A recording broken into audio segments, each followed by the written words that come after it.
Hello guys and girls, and welcome to yet another video lesson with Miss Dangerfield. At this point, you should have already watched 3 other videos, and while you were watching those videos, you were filling in your notes. So what we're going to do now is I have a little presentation that I want to show you, and while we're going through this, if you missed something in one of the videos that you already watched, it's all going to be on this presentation so you can fill in your notes and just make sure that you didn't miss anything. So remember with this, since it's a video, you always have the option to pause, to rewind, to rewatch something if you need to. And if you're not sure how to do that, just raise your hand, let me know, and I will come help you. Today's topic is all about characterization. And this is something new that we haven't talked about this year. And we're going to dive in with it today. And the first video that you guys watched was over static and dynamic characters. We started with static characters, and static characters are characters who do not undergo any important internal change throughout the story. The word internal is pretty important here. You might want to underline that in your notes. So a static character starts the story believing or feeling a certain way. And at the end of the story, they have not changed. They still think or believe or feel the same way about that topic. So basically that just means that they stay the same from the beginning of the story to the end of the story. They never change. The video gave a really great example from the Hunger Games. They talked about President Snow. So if you've ever seen the movie or read the book, you know that in the beginning of the Hunger Games, President Snow is the bad guy. And in the end of the Hunger Games, he's still the bad guy. He is a static character because he does not change throughout the story. I wanted to give you guys just a couple more examples in case maybe you hadn't heard of the Hunger Games before, you hadn't read it before. So I've got one of my all-time favorite characters over here, Olaf from Frozen. If you've seen the movie Frozen, you know at the beginning of the story, Olaf is just this really sweet, funny, cute character, and in the end of the story, he's pretty much exactly the same. He's funny, he's sweet, and he loves everybody. He loves giving warm hugs. He does not change throughout the story, so he is a static character.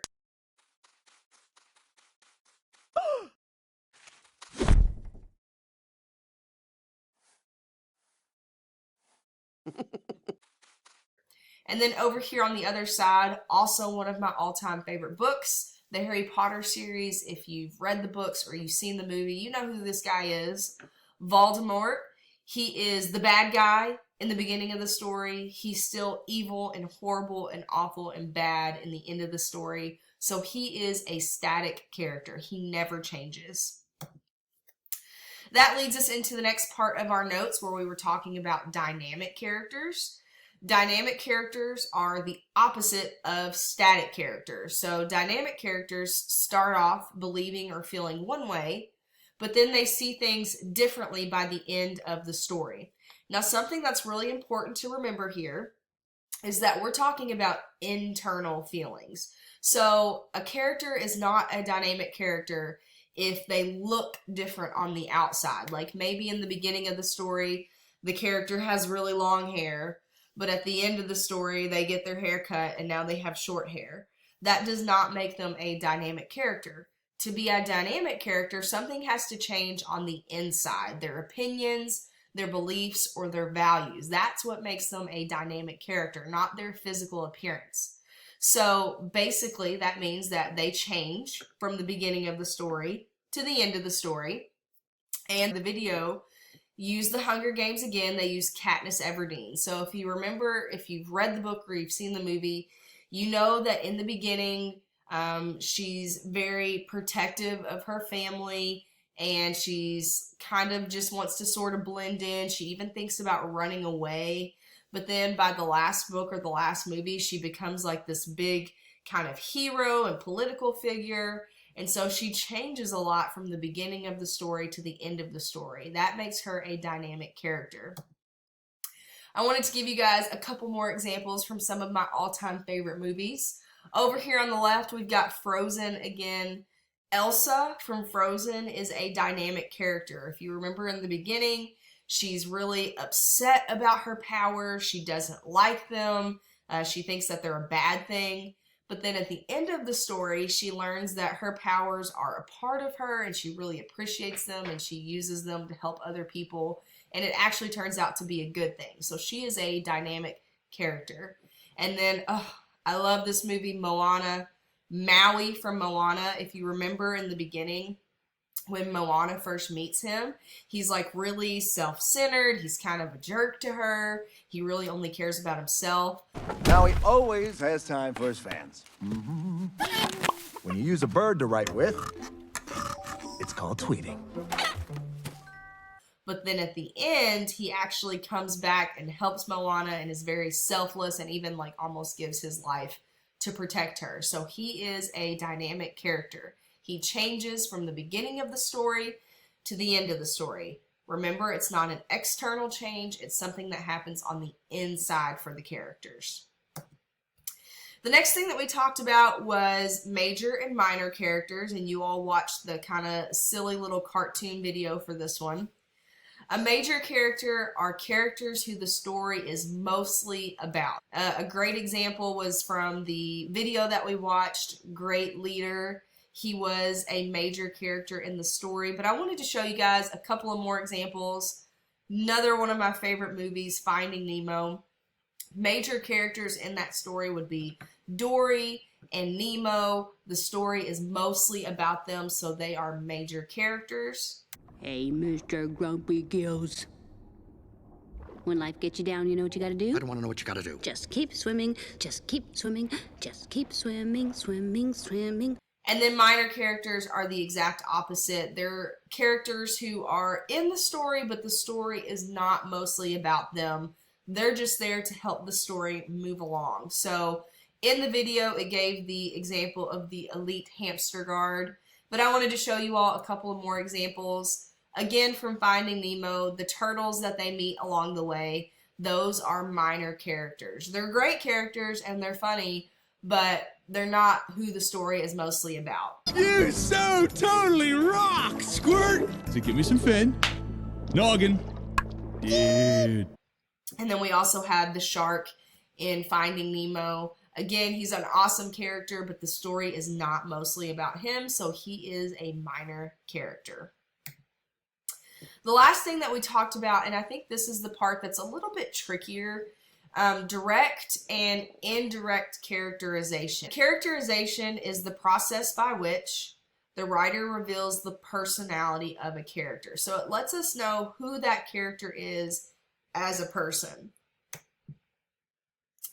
Direct characterization is when the author tells the audience what the personality of the character is. They are things that are explicitly stated in the text about the character. Now this word explicit, we've talked about it before, and you could even look over at the word raw right now and you would see the word explicit up there. But remember, if something is explicit, it is stated word for word in the text. It's like it's right there on the page, smacking you in the face. It's an easy Dex. That's it. Ooh. Oh.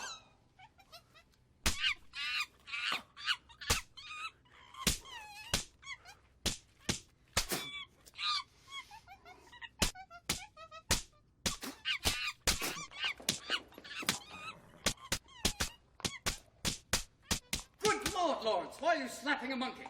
You just have to find it. So with direct characterization, that's things that the author tells us word for word in the text about the character. And we're going to look at an example of that in just a second. Indirect characterization is a little bit trickier because that's when the author shows things that reveal the personality of the character. And you actually have to make an inference to figure out indirect characterization. So it's not going to be word for word in the text. You have to make an inference. You have to make a guess about the character. And although it's not stated word for word in the text, there are some things that you could look for. And we use the acronym. You guys know I love acronyms. We use the acronym STEAL. These are the things that you can look for in a character to figure out indirect characterizations. You can look at their speech. So that means like what they say, their thoughts, so what's going on inside their head, their effect on others, so what other people do when that character is around, their actions, so the things that they do, and then their looks, so physically what do they look like. And you can use those things to make inferences about the character and figure out indirect characterizations about them. We're going to look at an example here together. It says, Jonathan is very wealthy. He invited a bunch of friends over to his house. He then talked to them for hours about all the trophies he had won, his rare comic book collection, and how much money his dad makes. His friends did not enjoy their time at Jonathan's. So let's start with our direct characterization. We know that Jonathan is wealthy. That's a direct characterization because right here in the first sentence, it says that directly in the text, word for word. Jonathan is very wealthy. That's a direct characterization. Indirect characterization, we have to make an inference about Jonathan. So let's look at some things that he does. He talks for hours about all of his trophies. He shows them his rare comic book collection, and he tells them how much money his dad makes. And then his effect on others, it says that his friends did not enjoy their time at Jonathan's house. That tells me it sounds like Jonathan's kind of a snob. If he's bragging about all the money that he has and is showing off all of his trophies and his comic books, it sounds like he's not a very great person to be around. So my indirect characterization, my inference about Jonathan is that he's kind of snobby and maybe even a little bit of a brat. So that would be a direct and indirect characterization. Now that we have made it through all of our notes, we're going to do a quick practice activity. You should have two things on your desk right now. You're going to need a copy of the story, How the Grinch Stole Christmas by Dr. Seuss. And you're also going to need a worksheet up at the top. There's a place for your name and today's date, so make sure you get that filled in. And then it says Static or Dynamic Character Analysis Worksheet. We're going to ignore everything that's at the top of that paper. We're going to start underneath where it says Directions, and then in bold letters it says Static Character, and then Dynamic Character. That's the only part that we're going to be worried about on this worksheet, so you can ignore everything at the top. What I want you to do first before we get started is I want you to read the story to yourself, How the Grinch Stole Christmas. I know that this is a story that you're probably already familiar with. I think just about everybody has heard that story at some point. It is a little bit longer, so I'm not going to read it to you, but go ahead, pause the video. Please make sure that you actually read the story because you're going to need it to do the second part of this activity. So pause the video and read the story now. Now that you have read the story, How the Grinch Stole Christmas, we're actually going to focus on two different characters in the story. First, we're going to be focusing on the Who's because they are the static characters in this story. And then we'll be focusing on the Grinch, who is the dynamic character in this story. You're going to have to listen very carefully through this next section because on your worksheet, I'm going to be telling you what to write in most of the blanks. So make sure that you're paying attention, and when I tell you to write something, you may need to pause the video so that you can fill it in on your worksheet. Remember, we are ignoring pretty much the whole top half of the paper. We're starting right in the middle where it says static character and dynamic character. We're going to talk about static characters first. So next to where it says static character on your worksheet, here is what I want you to write, the Who's. Write that next to static character on your worksheet. Underneath that, there is a box, and the first thing that it says in the box is description, and here's what I want you to write there. They really love Christmas. They really love Christmas. Make sure you write that on your paper. And then the last thing that I'm going to have you write, down underneath where it says description, it says textual evidence, and I want you to copy this sentence right here. Every Who down in Whoville liked Christmas a lot. So you're copying three things. Next to where it says static character, write the Who's. Next to where it says description, they really love Christmas. And then down at the bottom, you're going to copy this piece of text evidence. Every Who down in Whoville liked Christmas a lot. You may want to pause the video here so you have a chance to copy that down. One more thing, and you're actually going to do this part on your own. Remember, for a static character to be a static character, It has to stay the same from the beginning of the story to the end of the story. And we know that the Who's are static characters because they really love Christmas in the beginning and they really love Christmas in the end. So what I want you to do, pause the video, flip your Grinch story to the very last page, and find me one more piece of text evidence that shows that the Who's still love Christmas at the end of the story, just like they do at the beginning of the story. When you find that piece of text evidence, I want you to write it at the bottom of your worksheet. So you're looking for a piece of text evidence that shows that the Who's really love Christmas, and look on the very last page of the story. When you have found it, go ahead and pause the video. When you find it, write it down on your paper. So this is ideally the piece of text evidence you should have written down. Every Who down in Whoville, the tall and the small, was singing without any presents at all. That shows us that they still really love Christmas. So in the beginning they love Christmas, in the end they love Christmas. They are static characters. If you didn't get this written down, go ahead and pause the video and fix your answer now. Next, we're going to be focusing on the Grinch, so you can move over to the right-hand side of your paper. Up at the top, kind of right in the middle of the paper where it says dynamic character, you're going to write the Grinch. And then for the description, you're going to write this right here. At the beginning of the story, he hates Christmas. At the end, he loves it. That shows us that he is a dynamic character because he changes. At the beginning, he hates Christmas. At the end, he loves it. And then for your piece of text evidence, I want you to copy this sentence right here. Every Who down in Whoville likes Christmas a lot, but the Grinch who lived just north of Whoville did not. Go ahead and pause the video now, copy down the Grinch, copy down the description, and copy down this piece of text evidence. Just like we did with the Who's, you're going to be finding one more piece of text evidence, and you're going to look on the very last page of the story. Find a piece of text evidence at the end of the story that shows that the Grinch starts to love Christmas at the end. So remember, in the beginning he hates Christmas. Now we're trying to find a piece of text evidence that shows that he loves Christmas. When you find it, write it on your paper. Go ahead and pause the video now and look for that piece of text evidence.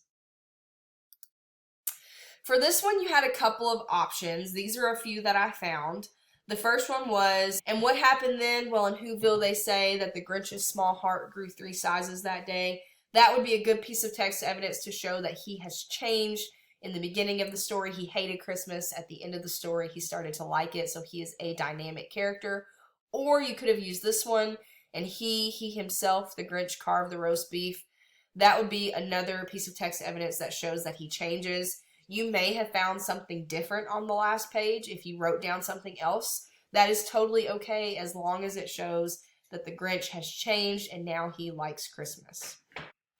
Alright guys and girls, that is going to do it for today's lesson. Thank you so much for following along with me. I hope that you like this one just as much as you did the last one. The last part of this lesson after you finish the video is there is a short assessment for you to take on our Google Classroom page. So you can use your notes on that. It is going to be for a daily grade. So make sure that you are taking your time, that you're reading each question carefully. When you get finished, before you exit out of Google Classroom, please raise your hand and let me see your score on the assessment so that I can record it in the grade book. Thanks again, guys. Thank you so much for your attention, and I will see you next time.